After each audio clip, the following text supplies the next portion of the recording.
नमस्कार गाइज, मैं प्रिंस कुमार आपका स्काईलाइट यूट्यूब चैनल पे बहुत बहुत स्वागत करता हूँ। गाइज, आज हम जो टॉपिक लेकर आए हैं वो है कोऑर्डिनेट ज्योमेट्री, नियामक ज्यामिति है। आज हम इसी पे बात करेंगे।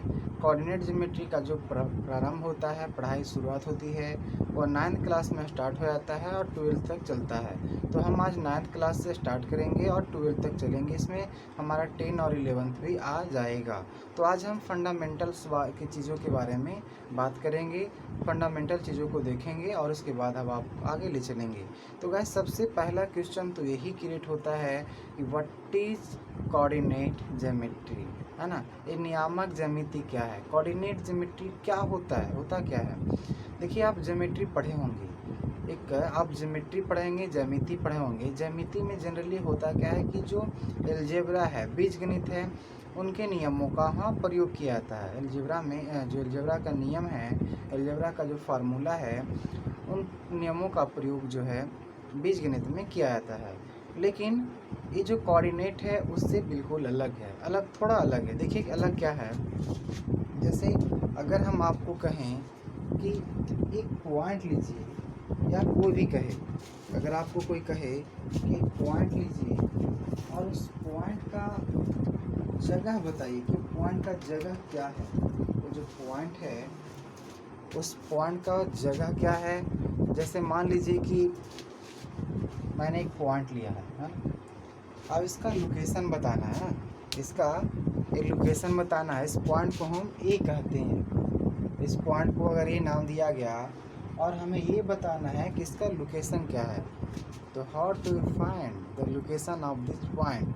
आप इस पॉइंट का लोकेशन, स्थिति कैसे प्राप्त करोगे, हाउ टू फाइंड। हम क्या बताएंगे यहाँ पे, अगर यहाँ पे हमारा पॉइंट है तो हम क्या कहेंगे इस पॉइंट को, हम इस पॉइंट को क्या कहेंगे कि इसका लोकेशन क्या है। तो यही इसी लोकेशन के बारे में, इसी की स्थिति को कैसे निकालेंगे, आज हम इस कोऑर्डिनेट ज्योमेट्री में पढ़ेंगे। देखिए, कोऑर्डिनेट ज्योमेट्री है नहीं, कुछ सिंपल है, बिल्कुल सिंपल है। क्या होता है कि किसी भी प्लेन में, कोऑर्डिनेट ज्योमेट्री क्या है, किसी भी प्लेन में किसी पॉइंट का स्थिति कैसे पता किया जाए, किसी भी प्लेन में किसी पॉइंट का स्थिति कैसे पता किया जाए, वही तो है कोऑर्डिनेट ज्योमेट्री। जिस मेथड के द्वारा, जिस ज्योमेट्री के द्वारा हम लोग किसी पॉइंट का पोजीशन निकाल सकते हैं, स्थिति निकाल सकते हैं डिजिट और नंबर के सहायता से, वही है कोऑर्डिनेट ज्योमेट्री। और कोऑर्डिनेट ज्योमेट्री का जो कंसेप्ट था, कोऑर्डिनेट ज्योमेट्री का जो कंसेप्ट है, वह कंसेप्ट फ्रांसीसी मैथमेटिशियन थे, फ्रांस के मैथमेटिशियन थे, जिनका नाम था रेने दरकांते, जिनका नाम था रेने दृष्कांते कांतेज, रेने दृष्कांतेज नाम का फ्रांस के एक विद्वान हुआ करते थे। उन्होंने ही इस कोऑर्डिनेट ज्योमेट्री को जन्म दिया, उन्होंने ही इस कोऑर्डिनेट ज्योमेट्री का प्रारंभ किया कि किसी भी तल में किसी भी पॉइंट का पोजीशन, स्थिति निकाला जा सकता है with the help of 2 digit. मात्र 2 डिजिट की सहायता से किसी का भी हम स्थिति पता कर सकते हैं।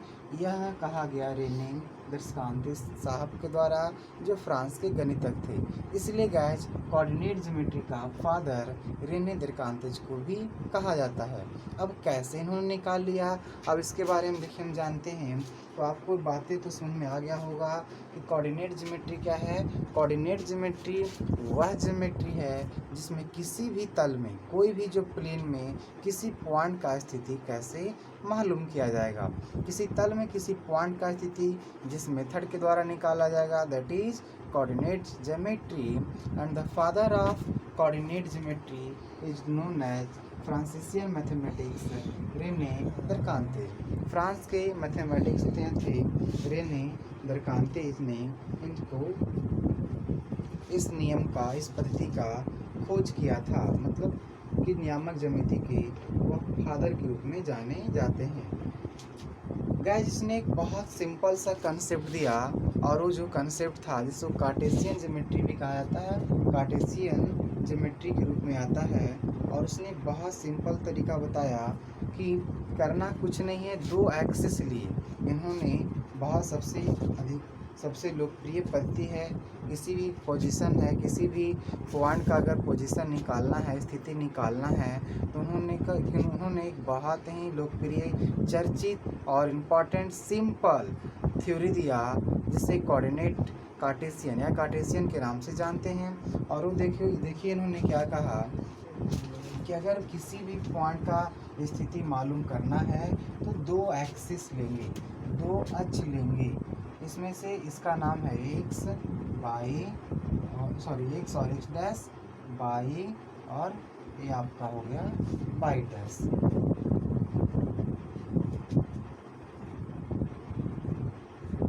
वाई डैश है ना, इसका नाम लिया एक्स डैश, वाई डैश।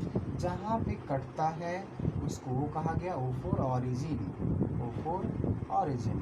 इसको ऑरिजिन कहा गया, जहाँ पे कटता है एक्स एक्सिस और वाई एक्सिस कटता है। जैसे यहाँ पे हमें किसी पॉइंट का स्थिति मालूम करना है, तो उन्होंने कहा बहुत सिंपल तरीका से हम लोग निकाल सकते हैं बाय द 2 लाइन। मात्र 2 रेखाओं की सहायता से निकाला जा सकता है, जिसका नाम दिया गया एक्स डैश, वाई डैश। देखिए गाइस, इसमें कहा होता क्या है जो आपको बता देते हैं। अगर आप ऑरिजिन से राइट तरफ बढ़ेंगे, इधर प्लस का साइन होगा। अगर आप ऑरिजिन से लेफ्ट जाएंगे तो माइनस होगा। अगर ऑरिजिन से आप अपवर्ड में जाएंगे तो प्लस होगा, और ऑरिजिन से आप डाउनवर्ड में जाएंगे तो माइनस होगा। कहने का मतलब है कि ऑरिजिन से राइट तो प्लस, ऑरिजिन से लेफ्ट तो माइनस, ऑरिजिन से अपवर्ड तो प्लस, ऑरिजिन से डाउनवर्ड तो माइनस होगा। इसको x axis by x dash, y और वाई डैश के नाम से जाना जाता है। इस साइन को इम्पॉर्टेंट है, बहुत ज़रूरी याद करना। और ऐसे एक्स और वाई एक्सिस को रिफरेंस एक्सिस के रूप में भी जाना जाता है। एक्स और वाई को रिफरेंस एक्सिस भी कहते हैं, रिफरेंस एक्सिस के नाम से भी जानते हैं। तो आपको याद रखना है कि रिफरेंस एक्सिस किसको कहते हैं। तो रिफरेंस एक्सिस जो होता है, एक्स और वाई को एक साथ रिफरेंस एक्सिस के नाम से जाना जाता है। अब देखिए इसमें होता क्या है, बहुत सिंपल चीज़ें हैं, बहुत आसानी से चीज़ों को याद रखना पड़ेगा।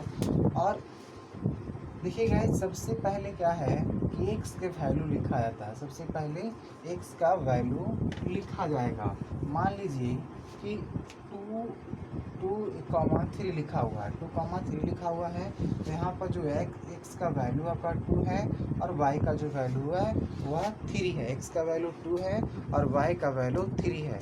याद रखिएगा, x comma y is not equal to y comma x. X comma y जो है कभी वाई कॉमा एक्स के बराबर नहीं हो सकता है। एक्स कॉमा वाई कभी भी वाई कॉमा एक्स के इक्विवेलेंट नहीं हो सकता है। तो गाइज, इसमें करना कुछ नहीं है, सिंपली है। आप इसको एक्स कर लेंगे, ये एक्स डैश हो गया, इधर वाई हो गया, और ये आपका वाई डैश हो गया। एक्स डैश, वाई और y dash, this is o origin. इधर जाएंगे तो क्या होगा कि प्लस का साइन, इधर जाएंगे तो माइनस का साइन, इधर अपवर्ड है प्लस का साइन और माइनस का साइन।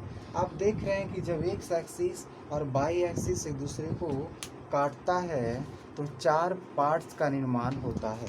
जब एक्स एक्सिस और वाई एक्सिस एक दूसरे को काटता है तो 4 पार्ट्स का निर्माण होता है, जिसे हम लोग क्वाड्रेंट्स कहते हैं, जिसको हम लोग क्वाड्रेंट्स के नाम से जानते हैं। और यह जो होगा, इसको हम लोग फर्स्ट क्वाड्रेंट, इसको सेकेंड क्वाड्रेंट्स, इसको थर्ड क्वाड्रेंट और इसको फोर्थ क्वाड्रेंट्स कहते हैं। फर्स्ट क्वाड्रेंट का जो साइन होता है प्लस कॉमा प्लस होता है। उसके बाद सेकेंड क्वाड्रेंट का जो साइन होता है माइनस कॉमा प्लस होता है। थर्ड क्वाड्रेंट का साइन माइनस कॉमा माइनस होता है और फोर्थ क्वाड्रेंट का जो साइन होगा प्लस कॉमा माइनस होता है। गाइस ये कैसे होता है याद रखिएगा, सबसे पहले x का वैल्यू लिखा जाता है, सबसे पहले x का वैल्यू लिखा जाता है। तो मैंने भी बताया था कि x का वैल्यू लिखेंगे तो इधर आप बढ़ोगे तो x का वैल्यू पॉजिटिव होगा, इसलिए मैं पॉजिटिव लिया। उसके बाद y का वैल्यू तो y का वैल्यू लिया। इसमें x का वैल्यू माइनस में आएगा इसलिए मैंने माइनस ले लिया, और इधर x का वैल्यू प्लस में आया तो प्लस लिया। इसमें x और y दोनों माइनस में आएगा इसलिए माइनस में लिया। और फोर्थ जो है उसमें x का वैल्यू होगा प्लस में होगा और y का वैल्यू माइनस में होगा। तो याद रखना है कि फर्स्ट क्वाड्रेंट जो होगा, फर्स्ट जो क्वाड्रेंट्स होगा उसका sign plus comma plus, second का माइनस कॉमा प्लस, थर्ड का माइनस कॉमा माइनस और फोर्थ का आपका प्लस कॉमा माइनस होंगे। अब इसमें आप कोई भी पॉइंट निकाल सकते हैं इसके सहायता से। मान लीजिए कि यहाँ पे कोई पॉइंट है ना, मैं इसे इरेज करता हूँ सुविधा के लिए। इधर आप क्या करोगे, +1 +2 +3 +4, इधर +1 +2 +3 +4 +5, इधर -1, इक्वल डिस्टेंस पे लेना है, -2 -3 -4 एंड सो -5, दिस -1 -2 -3 -4 -5। अब मान लीजिए कि यहाँ पे कोई पॉइंट है, यहाँ पे कोई पॉइंट है, इस पॉइंट का बताना है कि इस पॉइंट का पोजीशन क्या है। What is the position of point A, point A का पोजीशन क्या है।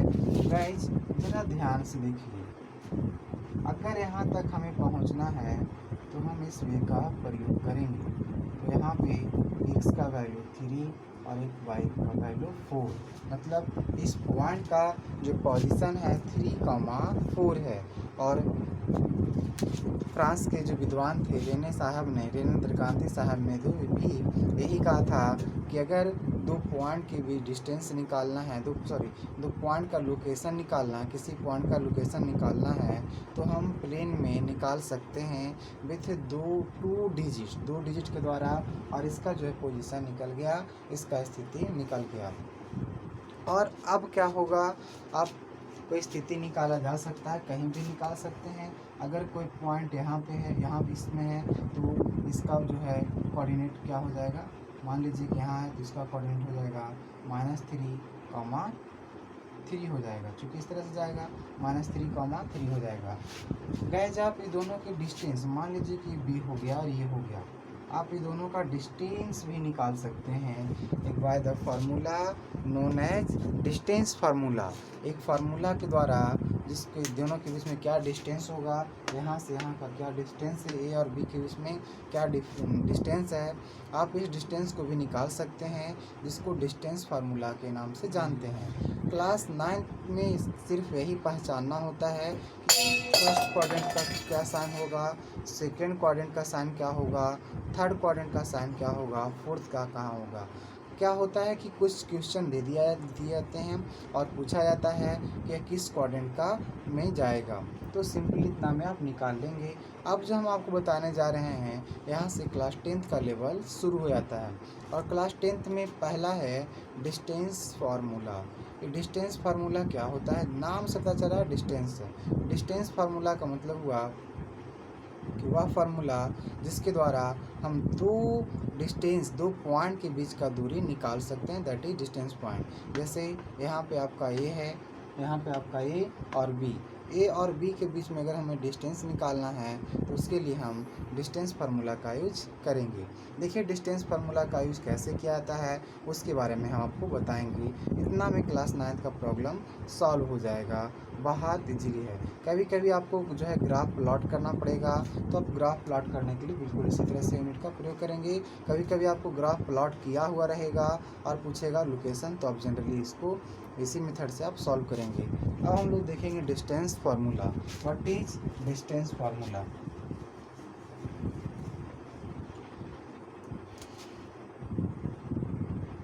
डिस्टेंस फार्मूला, इसको दूरी सूत्र भी कहते हैं ना, इसको दूरी सूत्र के भी नाम से जाना जाता है, इसको दूरी सूत्र है, हिंदी में बोलते हैं इसको दूरी सूत्र के नाम से जाना जाता है। जैसे मान लीजिए कि 2 पॉइंट है ए और दूसरे पहला पॉइंट दूसरा पॉइंट है बी। अब जो फर्स्ट पॉइंट है इसमें 5,2 है और ये जो पॉइंट है यह 4,2 है। तो अगर दोनों के बीच में 4,2 है, दोनों के बीच का क्या डिस्टेंस है हमें निकालना होगा। तो how to be find the distance between 2 point, 2 point के बीच का डिस्टेंस कैसे निकालेंगे। तो उसके लिए फार्मूला होगा, डिस्टेंस फार्मूला होता है √x1 माइनस x2 का square plus y1 minus y2 का स्क्वायर। देखिए ये आपका x1 हो गया, ये y1 हो गया, दिस x2 और ये y2 हो गया। अब इसी फार्मूला में इसको आप पुट करिए। x का वैल्यू x1 का वैल्यू 5 माइनस x2 का वैल्यू 4 का स्क्वायर करेंगे, y1 का वैल्यू 2 माइनस y2 का वैल्यू 2। अगर आपको दिक्कत है तो आप ऐसे भी लिख सकते हैं। यहाँ पे x1 का वैल्यू आपका 5 हो गया, y1 का वैल्यू आपका 2 हो गया। उसी प्रकार x2 का वैल्यू 4 हो गए और y का वैल्यू 2 हो गया। सॉल्व करिए इसको गया तो 1 का स्क्वायर प्लस 0 का स्क्वायर। तो 1 का जो स्क्वायर होगा 1 और 1 का स्क्वायर 1, 0 का स्क्वायर 0। तो 1 प्लस 0 इक्वल टू 1। तो 1 का स्क्वायर रूट निकालेगा तो 1। तो दोनों का जो बीच का डिस्टेंस है यह डिस्टेंस आपका 1 यूनिट हो गया। ये जो डिस्टेंस आया यह डिस्टेंस आपका 1 यूनिट के इक्विवेलेंट हो गए। और यह 1 यूनिट का इक्विवेलेंट जो है इसका डिस्टेंस हो गया। गाइज हम अगले जो चैप्टर होगा, अगले जो हमारा क्लास होगा उस क्लास में हम आपसे बात करेंगे सेक्शन फार्मूला के बारे में। फिर आपके बात करेंगे कि किसी भी ट्रायंगल का वर्टेक्स कैसे निकाला जाता है, कोई ट्रायंगल इक्विलैटरल है वो कोऑर्डिनेट से कैसे पता करेंगे, आइसोसेलेस है कैसे पता चेक करेंगे। तो हम सारे को अगले क्लास में बात करेंगे। तब तक आप अपने घर में रहिए और परिवार के साथ रहिए, सुरक्षित रहिए।